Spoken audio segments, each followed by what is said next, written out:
This is Dr. Goodin with Cognitive Views of Learning. Um, all right, here's a Monty Python photo. Um, and we're talking about our senses. This is the most basic way we take in information. Um, so think about your eyes, ears, nose, hands. What am I missing? Eyes, ears, nose, taste. All right, so when we think about eyes, eyeballs, see? That's visual. Of course, that one's easy. All right, what about his nose? She's got a fake nose on.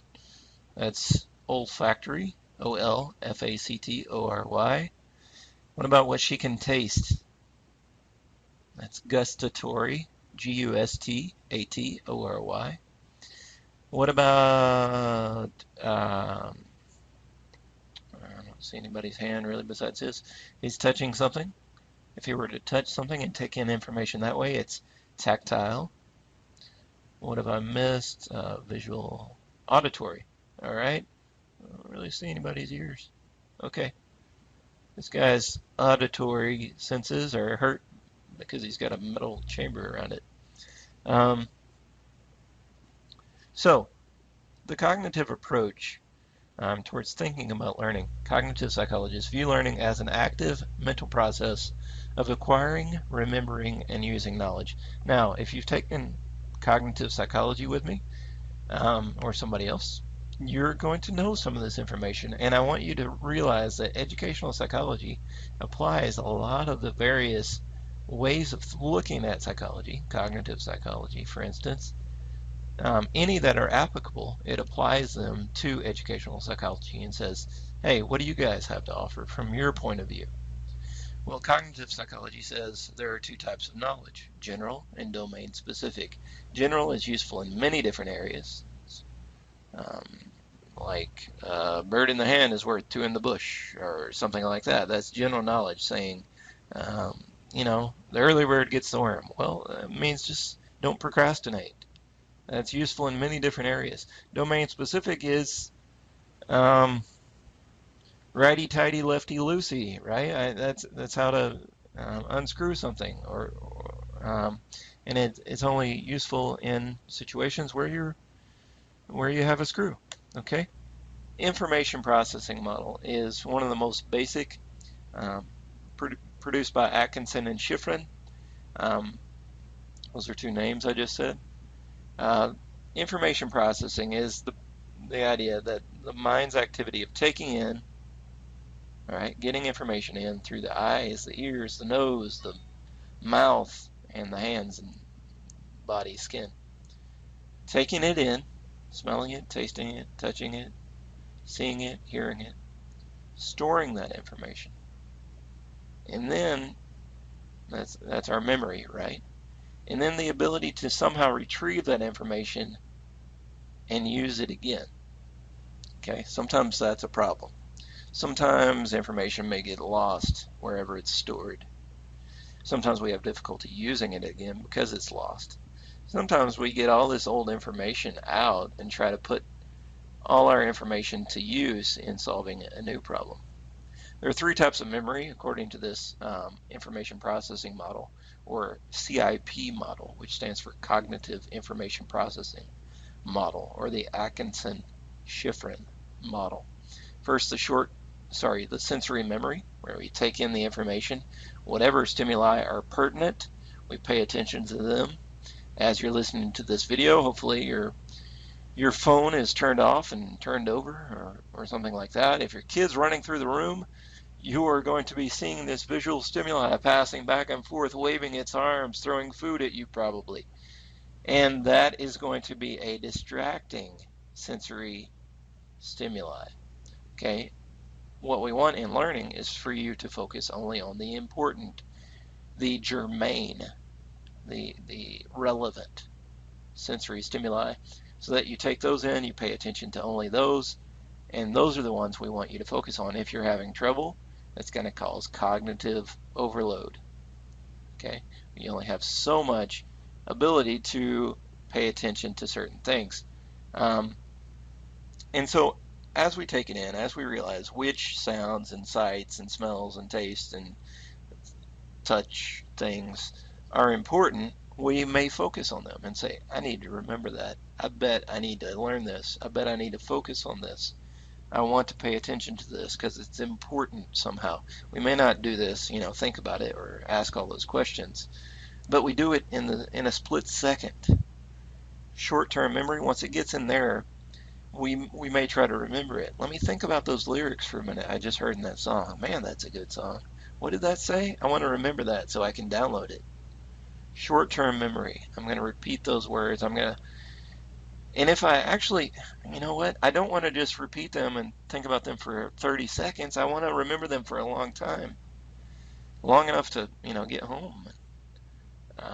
I don't have Shazam app on my phone, so I need to remember them. How am I going to remember that? And we start to use a strategy to get information from our short-term into our long-term memory.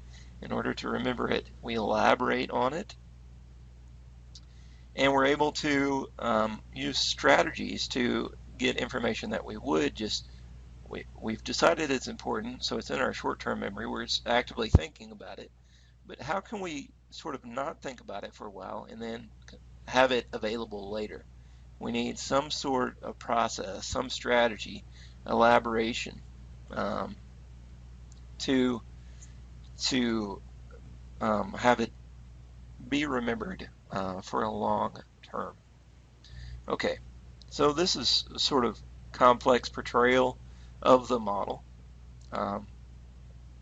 Here's the very simple part.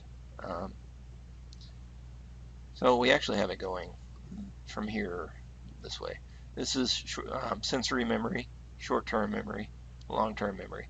And we see it's affected by our emotional and motivational state, how intentional we were trying to be with paying attention or processing information or even encoding information.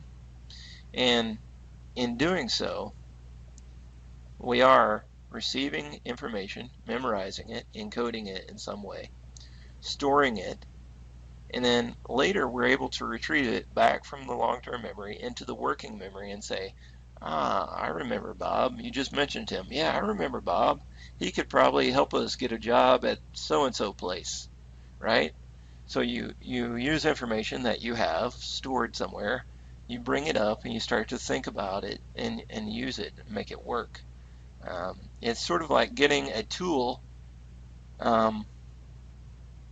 or a piece of wood, or maybe both, out from a storage bin and putting it out on your working table so that you can do things with it again. Okay. Within working memory, we also have the phonological loop and the visuospatial sketchpad.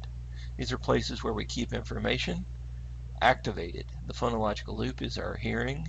If you repeat something in your head, or if you can hear, the words to that song, I can hear it in my head. Or you may be able to sort of remember an image of something just after it's disappeared. That's part of the visuospatial sketchpad. Or even looking around my living room now, I can imagine what something would look like if I placed it elsewhere, and if I moved the things that are there in somewhere else. Of course, we have a limited capacity with our working memory. And with the working memory, not only do we have the phonological loop and the visuospatial sketchpad, but we have the central executive, which sort of manages, think of it in Freudian terms, we might think of it sort of like the ego. It manages the other two. It says, here's where you're going to put your energy and your effort. Or you're gonna pay attention to this with your ears. You're gonna pay attention to thinking about this. It guides the process. Sometimes we may want to just remember a phone number, maintenance rehearsal. We may say 8675309, right, over and over again, and by that we're not really trying to remember it long term. We're just trying to keep it in our short-term memory. That is maintenance rehearsal. If we're trying to get it into our long-term memory, we're going to try to make meaning out of it in some way to encode the information. We're going to elaborate on it. We're going to say, hey, let's sing a song about 8675309. so that I can remember that phone number forever, right? Hypothetically. And one way that's easy for me to remember things is to chunk them together. I mentioned this in one of the previous chapters. So we're able to chunk information together that is similar, and we're able to remember more things.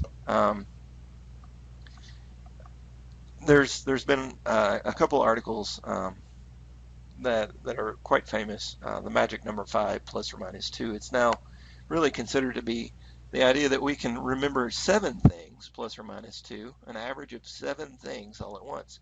However, your social security number, I don't want it. Well, I might want it, but I'm not asking for it. How long is it? About 10 digits, right?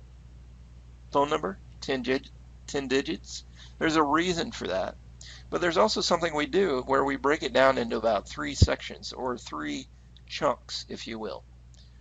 It's 3, 3, and then 4. Or that's a phone number. It's 9 for a social, I believe. 3, 2, and 4. Okay. So we chunk things in order to have even more space.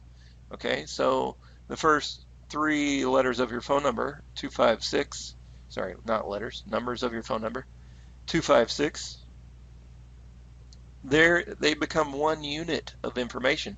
So we're actually able to remember a lot more. We're able to maximize the capacity of our working memory. Okay. So think about that. That gets into our long-term memory. Once we've elaborated it, once we've rehearsed it, our memories can be seen as explicit or implicit. Explicit means we have deliberate recall. An episodic memory is a memory of events that have taken place. Yeah, I remember that time we were at the beach, you were doing this, I was doing that, there was a beach ball involved, you were wet, I was fat, I had my belly covered, and we remember all these details from an event without even trying. Semantic is different. Semantic memory is explicit memory that involves a memory of the meaning of things, what things meant. What is the meaning of the word explicit? It means inside out, sort of. What is the memory of the word verbose? These are more fact-oriented, right? Okay. What about implicit memories? We're not conscious of these. They're procedural. They're how-to memories.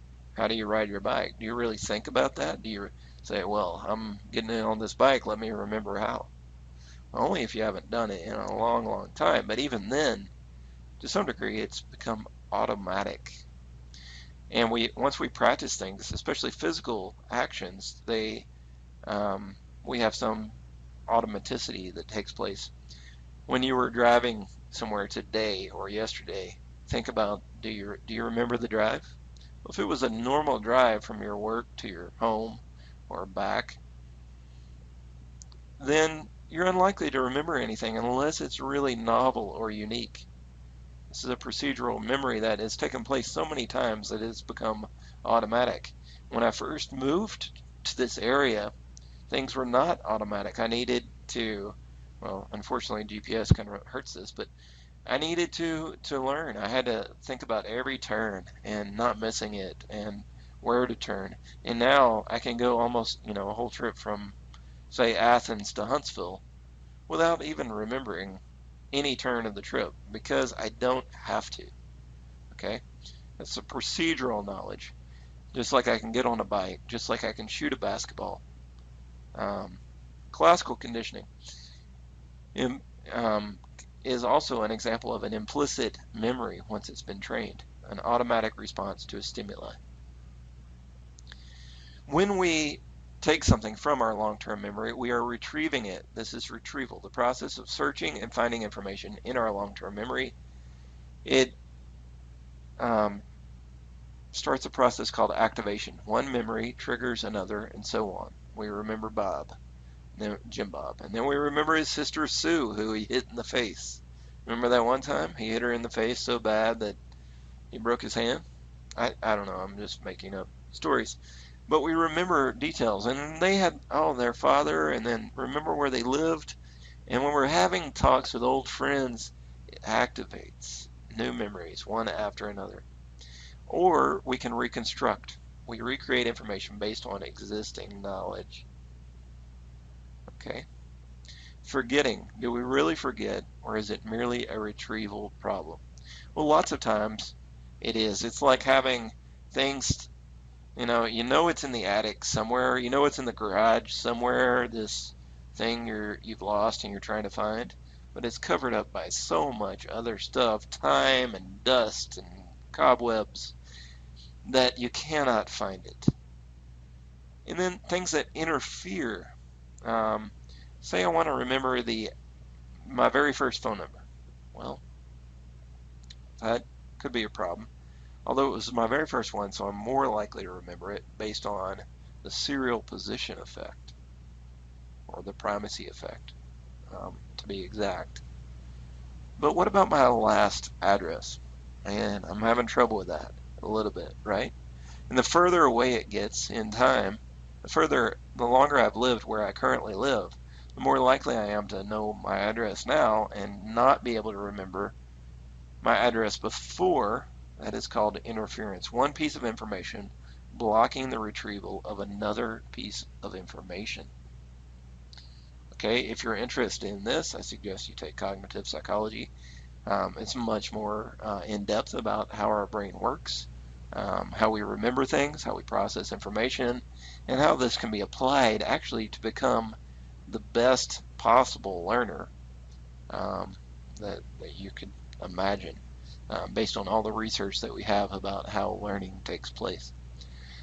So think about an episodic memory, and in doing so, you can use this example. You might pause this and answer some of these questions. And you could draw a picture of your favorite beach experience that you've had. Who was involved? What did it look like there? What happened? Why didn't you stop drinking earlier on?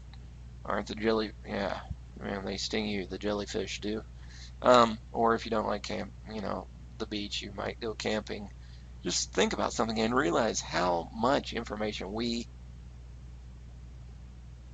remember through an explicit episodic memory. Each of you answer, what was your first memory? What is your favorite memory? What was your most embarrassing moment? You're likely to remember anything that is emotionally driven. What candidates were the first to leave the last presidential race? How do you tie your shoe? That's a procedural memory, right? What is your fourth grade teacher's name? That depends on how relevant it was. What were you wearing last class? No clue. But we're made differently, and we pay attention to different things. Females, stereotypically, are more likely to remember what has been worn. Metacognition is thinking about our thinking process. 3 metacognitive skills are planning. How am I going to do this? Monitoring. How am I doing while I'm doing this? And evaluating the process. How did it go? Man, I did well on that test. I planned to study the right way. I studied, I prepared, I took the test, I answered the hard questions, the ones I knew first, and then the hard questions, and I paid attention to my time, and then I evaluated afterwards. Man, if I ever take a test like this again, I probably need to bring a pencil or some scratch paper, or you think about anything that you might want to change. That is metacognition. Thinking about your process, or I need to not, just anything you might want to change. When we develop declarative knowledge, this is more semantic memory. We might use a mnemonic techniques for remembering. We might use the loci method. These are when we place, say, think of your grocery list. are different ways to remember your grocery list. Of course, you can put it in your phone now, so that's beautiful. But the loci method says, we could imagine, if we want to remember the grocery list without paper or phone, we might remember a jug of water in the kitchen. And then as we move to the living room, we might imagine a loaf of bread on the couch. As we move to the bathroom, we might remember toothpaste. And in each location, as we're moving throughout the house, we've placed a grocery list item in one of the locations. So as we move through the house, we can visualize ourselves looking at those things and remembering what we need. We could also imagine things hanging on pegs, so that we have cue words that help us remember what we need to get at the store. We might use an acronym. The first letter fits in a word or phrase. When I learned the 5 main personality traits, I used the word ocean. O-C-E-A-N, openness, conscientiousness, extroversion, agreeableness, and N is neuroticism. We may use a chain where one element, box, apparently there's supposed to be an arrow there, leads us to the next element, which leads us to the next element. And we remember that. So some of us remember information sort of in an outline format, where if I remember this thing, it will remind me of the things underneath it, and those things will remind me of all the details that they elicit. The keyword method is, I can't remember, if I remember, I need to remember this big word, so I'm going to think of an easy word that's going to help me remember the big word. Serial position effect, I've discussed temporarily, the tendency to remember the first and last parts of a list, or even a lecture, but not the middle. The first is the primacy effect. The last things on a list are due to the recency effect. We're more likely to remember the very first thing that Dr. Goodin says and the very last thing that I say, and we're likely to tune out in the middle. That's why it's good for you as a learner to take lots of breaks, to have lots of starts and stops, so that the time that you zone out is minimized. And as a teacher of on your own, you want to segment things into 10, 15 minutes, understanding that the more starts and stops you have, the more primacy effects and recency effects you'll be able to create. Now, you don't want to go overboard with that, because it doesn't work quite that way, but it is good to give people a break and let them reset their brains, rest, and restart. Okay, I encourage you all to be doing that as you're going through these lectures. If you do not take a break, you will hate me, and B, you will not learn. Okay? All right. Speaking of that, 3 stages of procedural knowledge. The cognitive stage, thinking about a skill. Associative, how does this skill relate to other skills that I might know? And autonomous, we do it without conscious thought. Procedural knowledge, like riding a bike, remember, dribbling a basketball, shooting a basketball, things like that. Next, I'll be coming to you with complex cognitive processes. This is Dr. Goodin. Thank you very much.